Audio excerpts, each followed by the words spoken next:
Herkese merhaba arkadaşlar. Kanalıma hoş geldiniz. Bugün sizlere multiplayer yani car multiplayer'de araba nasıl 1600 HP yapılır onu göstereceğim.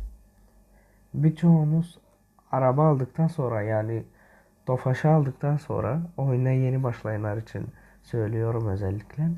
Tofaş'ı aldıktan sonra oyuna başladıktan sonra online'a yani giriyorsunuz, bakıyorsunuz. Tofaş 1600 KP. Nasıl yaptılar bunu? Merak ediyoruz. Siz ne yapıyorsunuz? Giriyorsunuz tuning'e. Tofaş'ı aldınız. Şimdi kalan Tofaş. Tofaş değil de bende Tofaş 1600 KP. Mesela neyi alayım? Şimdi araç. Nevcars.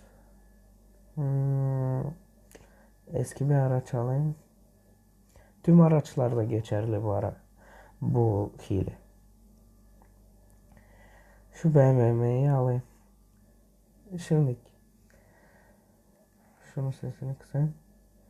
Şimdi geldiniz buraya. Tuning'e.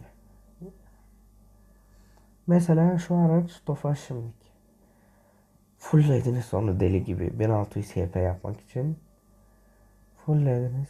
Fulllediniz. Fulllediniz. Fulllediniz. Aldınız her şey. Ne kadar oldu? 925 HP. Peki bunu 1600 HP nasıl yaparız? Şimdilik 200 binlik şey alıyorsunuz motoru. Buraya gelip şunu alıyorsunuz 200 binlik turboyu.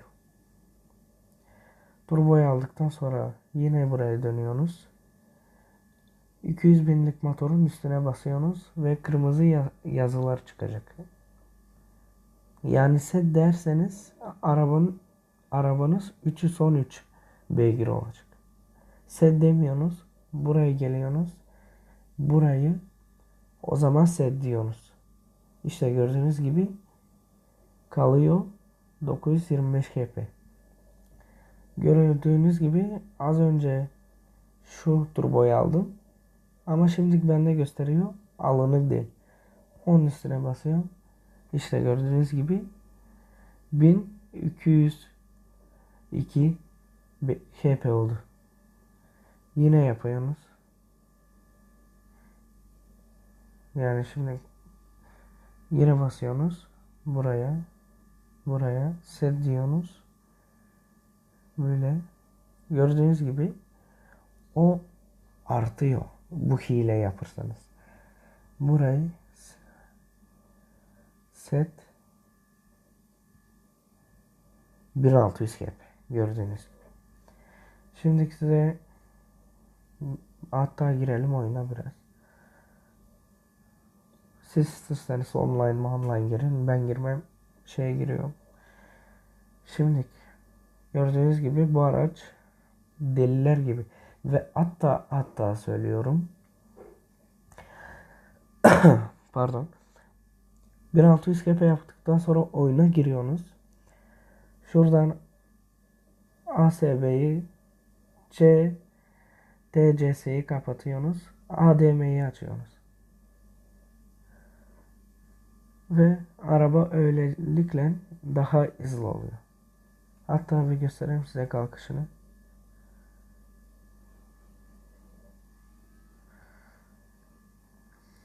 Gördüğünüz gibi deliler gibi gidiyor araba. Böyle yaptıktan sonra yarışa mı giriyorsunuz? Siz kazanırsınız. Yarışa girin, girin, kafanızı yormayın. 1600 kp yaptıktan sonra sorun yok. Ve şunu yaptıktan sonra ATB kapattıktan sonra ADM'yi açın. O arabayı daha güzel yapıyor.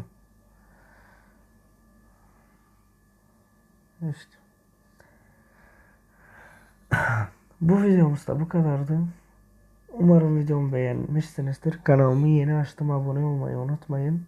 Car Parking'de daha güzel hileler, daha güzel videolar çekeceğim. İlk videom bu oldu. Bunu istedim çekeyim. Çektim.